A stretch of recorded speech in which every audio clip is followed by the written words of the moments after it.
ఈ రోజు మనం ఒక అత్యంత కీలకమైన విషయం గురించి చర్చించుకోబోతున్నాం. మీరిప్పుడు చూస్తున్న దృశ్యాలు పాకిస్తాన్ ఆక్రమిత కాశ్మీర్ లేదా పీఓకే నుంచి వస్తున్నవి. అక్కడ ప్రజలు పాకిస్తాన్ ప్రభుత్వానికి మరియు సైన్యానికి వ్యతిరేకంగా పెద్ద ఎత్తున నిరసనలు చేస్తున్నారు.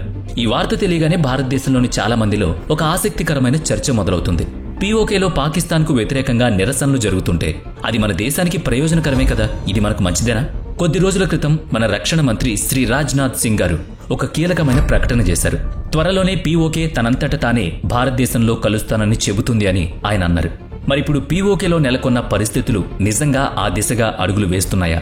అక్కడ ప్రజలు నిజంగా భారతదేశంలో కలవాలని కోరుకుంటున్నారా? లేదా భారతదేశం ఎప్పటినుంచో చెబుతున్నట్లుగా మన మ్యాప్లో ఉన్నా కానీ పాకిస్తాన్ నియంత్రణలో ఉన్న ఆ భూభాగాన్ని మనం ఏదో ఒక రోజు తిరిగి స్వాధీనం చేసుకుంటామా? ఈ ప్రశ్నలన్నిటికీ సమాధానాలు తెలుసుకునే ప్రయత్నం చేద్దాం.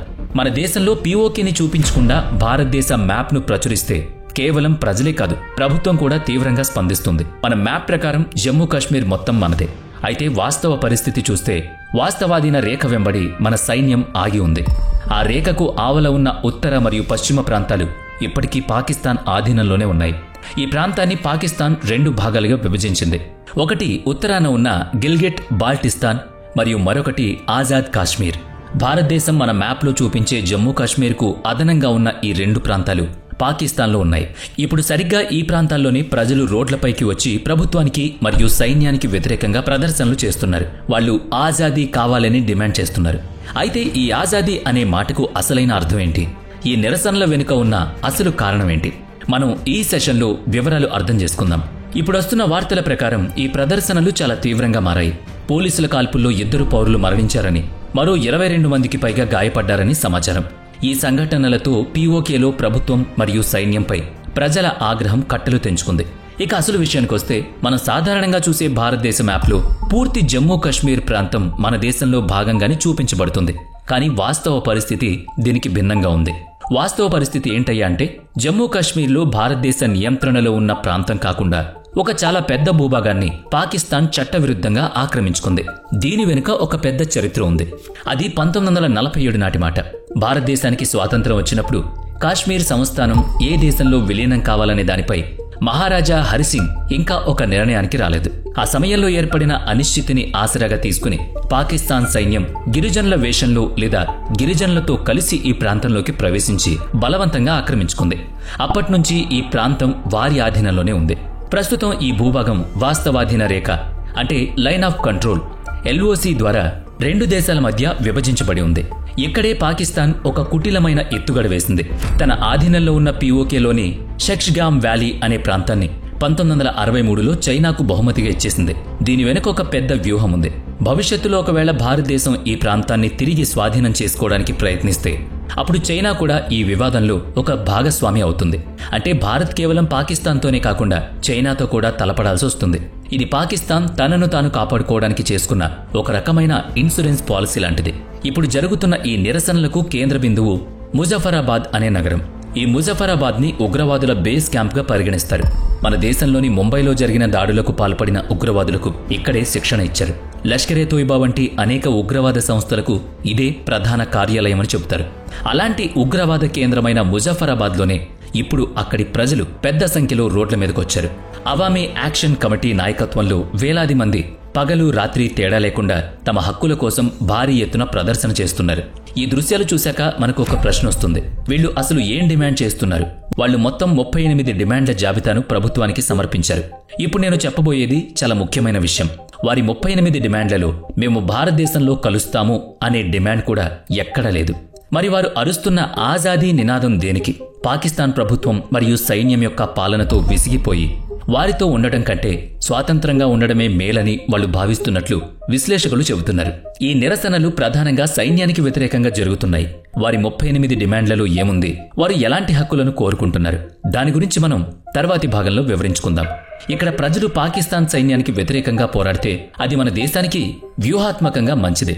ఎందుకంటే భవిష్యత్తులో ఒకవేళ భారత్ ఈ ప్రాంతాన్ని తిరిగి స్వాధీనం చేసుకోవాలని సైనిక చర్యకు ప్లాన్ చేస్తే అక్కడ స్థానిక ప్రజల మద్దతు మనకు లభిస్తుందా?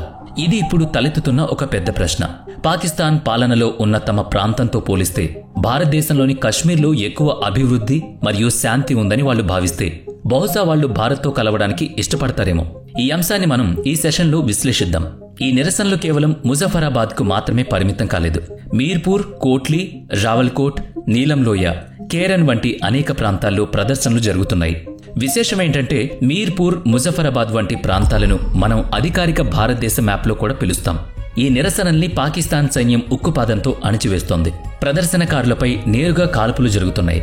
ఇక్కడ చూడండి, ఒక నిరసనకారుడు తమపై ఎన్ని కాల్పులు జరిపారో చెప్పడానికి ఖర్చయిపోయిన బుల్లెట్ కేసులను చేత్తో పట్టుకుని చూపిస్తున్నాడు. గాయపడిన వారిని ఆసుపత్రికి తరలిస్తున్న హృదయ విదారక దృశ్యాలు మనం చూడొచ్చు. మనం చరిత్రను క్లుప్తంగా గుర్తు చేసుకుంటే, మహారాజా హరిసింగ్ భారత్లో విలీనం కావాలని నిర్ణయించుకున్నప్పుడు పాకిస్తాన్ సైన్యం గిరిజనుల వేషంలో వచ్చి ఆ ప్రాంతాన్ని ఆక్రమించుకుంది. ఆ తర్వాత భారత్ ఐక్యరాజ్య సమితికి వెళ్లడంతో వాస్తవాధీన రేఖ LOC ఏర్పడింది. ప్రస్తుతం పాకిస్తాన్ ఆక్రమిత కాశ్మీర్లో సుమారుగా 25.5 లక్షల జనాభా నివసిస్తుండగా అందులో 8,70,000 మంది గిల్గిట్ బాల్టిస్తాన్లో ఉన్నారు. ఇప్పుడు అవామీ యాక్షన్ కమిటీ AAC నాయకత్వంలో జరుగుతున్న ఈ నిరసనలో వాళ్ళు కోరుతున్న 38 సూత్రాల డిమాండ్లు ఏంటో చూద్దాం. వారి ప్రధాన డిమాండ్లలో ఒకటి, స్థానిక పాలకులకు ఇస్తున్న అనవసరమైన సౌకర్యాలు మరియు ప్రత్యేక అధికారాలను రద్దు చేయాలని కోరుతున్నారు. ఇంకొక ముఖ్యమైన డిమాండ్, పాకిస్తాన్లో నివసిస్తున్న కాశ్మీరీ శరణార్థుల కోసం ఆజాద్ కాశ్మీర్ అసెంబ్లీలో సీట్లను రిజర్వ్ చేయడాన్ని వాళ్లు వ్యతిరేకిస్తున్నారు. స్థానిక రాజకీయాల్లో బయటవారి జోక్యం ఉండకూడదని వాళ్ల ఉద్దేశం. వారు ఉచిత విద్య, తక్కువ విద్యుత్ బిల్లు, అంతర్జాతీయ విమానాశ్రయం, కొత్త టన్నెళ్ల నిర్మాణం, ఉద్యోగాల్లో కోట, న్యాయ వ్యవస్థలో సంస్కరణలు వంటి మరెన్నో మౌలిక సదుపాయాల కోసం పోరాడుతున్నారు. ఈ నిరసనల వెనుక ఉన్న అతిపెద్ద కారణం రాజకీయ ప్రాతినిధ్యం.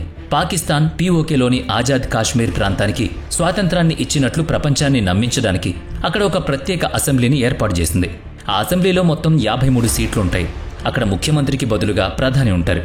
కానీ ఇదంతా కేవలం ఒక నాటకం. వాస్తవానికి పాకిస్తాన్ సైన్యం మరియు ప్రభుత్వం మొదట్నుంచి అక్కడ వ్యవహారాల్లో పూర్తిగా జోక్యం చేసుకుంటూనే ఉన్నాయి. ఇక్కడే అసలు సమస్య మొదలైంది. ఈ 53 సీట్లలో 12 సీట్లను POK నుంచి వెళ్లి పాకిస్తాన్లో వేర్వేరు ప్రాంతాల్లో స్థిరపడిన కాశ్మీరీ శరణార్థుల కోసం రిజర్వ్ చేశారు. నిరసనకారుల ఆరోపణలేంటంటే, పాకిస్తాన్ ప్రభుత్వం ఈ 12 సీట్లను ఉపయోగించుకుని తమకు అనుకూలమైన వాళ్లని అసెంబ్లీలో కూర్చోబెట్టబోతోంది. దీనివల్ల స్థానిక ప్రజల సమస్యలు అసెంబ్లీలో సరిగ్గా వినిపించడం లేదని, వారి గొంతు నొక్కేస్తున్నారని వాళ్లు ఆరోపిస్తున్నారు. ప్రస్తుతం జరుగుతున్న అతిపెద్ద గందరగోళం ఈ 12 సీట్ల కోసమే. రెండవ ప్రధాన కారణం విద్యుత్. POKలోని జీలం నదిపై నిర్మించిన మంగళ డ్యాం నుంచి సుమారుగా 1400 మెగావాట్ల విద్యుత్ ఉత్పత్తి అవుతోంది. కానీ ఆశ్చర్యకరమైన విషయం ఏంటంటే, ఇక్కడ ఉత్పత్తి అయ్యే విద్యుత్తులో 80% పాకిస్తాన్లోని సింధ్ మరియు పంజాబ్ ప్రావిన్స్కు వాడుకుంటున్నారు. దీంతో స్థానిక ప్రజలు తీవ్ర ఆగ్రహంతో ఉన్నారు. వారి ప్రశ్న చాలా సూటిగా ఉంది. డ్యాం మా ప్రాంతంలో ఉంది, నీళ్లు మావి, కానీ ఇక్కడ ఉత్పత్తి అయ్యే విద్యుత్ను పాకిస్తాన్ వాడుకుంటూ దాని ప్రయోజనాలను పొందుతోంది. మేం మాత్రం చీకట్లో మగ్గిపోతున్నాం. అందుకే మేమెందుకు ఎక్కువ బిల్లులు కట్టాలి అనే నినాదాన్ని ఎత్తుకున్నారు. పాలకుల అవినీతి, మౌలిక సదుపాయాల కొరత, నాణ్యమైన విద్య, వైద్యం, పరిశుభ్రమైన తాగునీరు వంటి కనీస అవసరాలు కూడా తీరకపోవడంతో అక్కడ ప్రజలు విసిగిపోయారు. POKలో ఇప్పుడు జరుగుతున్న ఈ నిరసనలు కొత్తవేం కావు. ఇక్కడ ప్రజలు తమ కనీస అవసరాల కోసం రోడ్లపైకి రావడం చాలా సంవత్సరాలుగా జరుగుతూనే ఉంది. గతంలో చౌకైన పిండి మరియు విద్యుత్ కోసం పెద్ద ఎత్తున సమ్మెలు జరిగాయి. 2023లో విద్యుత్ ధరల పెంపు మరియు గోధుమలపై సబ్సిడీని తొలగించడాన్ని వ్యతిరేకిస్తూ భారీ ప్రదర్శనలు నిర్వహించారు. ఈ ఏడాది జనవరి మరియు మే 2024లో కూడా ప్రజలు తమ ప్రాథమిక హక్కుల కోసం బయటకొచ్చారు. ఈ నేపథ్యంలో ఒక ముఖ్యమైన ప్రశ్న తలెత్తుతోంది. భారతదేశంలో జమ్మూ కశ్మీర్ మరియు పాకిస్తాన్ ఆక్రమిత కశ్మీర్, ఈ రెంటిలో అభివృద్ధి ఎక్కువ ఎక్కడ ఉంది? కొన్ని కీలకమైన రంగాల్లో ఈ రెండు ప్రాంతాలను పోల్చి చూద్దాం. మొదటిది విద్య, ఎడ్యుకేషన్. భారతదేశంలో జమ్మూ కాశ్మీర్లో అక్షరాస్యత రేటు 77.3%. అదే POKలో ఇది కేవలం 72%గా ఉంది. మన జమ్మూ కాశ్మీర్లో IIM, NIT వంటి ఉన్నత స్థాయి విద్యాలయాలు సుమారుగా 30 ఉన్నాయి. POKలో అలాంటివి కేవలం 6 మాత్రమే. ఇక ఆర్థిక వ్యవస్థ చూస్తే భారత జమ్మూ కాశ్మీర్లో తలసరి ఆదాయం POK కంటే సుమారుగా 1,25,000 ఎక్కువ. మన కశ్మీర్ ఆర్థిక వ్యవస్థలో పర్యాటకం కీలకం. నిరుద్యోగ విషయంలో మన దగ్గర 12.5% ఉంటే POKలో పరిస్థితి 3 రెట్లు దారుణంగా ఉంది. ఇక మౌలిక సదుపాయాలు చూసుకుంటే POKలో ఇప్పటికీ కరెంట్, నీరు, సరైన రోడ్లు ఏవీ లేవు. దీనికి విరుద్ధంగా భారత ప్రభుత్వం జమ్మూ కాశ్మీర్లో అద్భుతమైన రోడ్లు, వంతెనలు మరియు రైల్వే కనెక్టివిటీని ఏర్పాటు చేసింది. ఈ పోలికలను బట్టి చూస్తే POKలో ప్రజలు చేస్తున్న పోరాటం అభివృద్ధి కోసమే అని క్లియర్గా అర్థమవుతుంది. అయితే పాకిస్తాన్ ప్రభుత్వం POKలోకి పాత్రికేయుల ప్రవేశం నిషేధించింది. దీనివల్ల పూర్తి వాస్తవాలు బయట ప్రపంచానికి తెలియడం లేదు. ఈ మొత్తం విశ్లేషణపై మరి మీ అభిప్రాయం ఏంటి? దయచేసి కామెంట్ బాక్స్లో కామెంట్ చేయండి. ఇప్పుడు కశ్మీర్ మన చేతుల్లో ఉంటే బాగుంటుందా, లేదంటే పాకిస్తాన్ దగ్గర ఉంటే బాగుంటుందా? అక్కడ ప్రజలు చేస్తున్న నిరసన న్యాయమైందేనా? తప్పకుండా కామెంట్ చేయండి. నెక్స్ట్ వీడియోలో మళ్ళీ కలుద్దాం. Thanks for watching.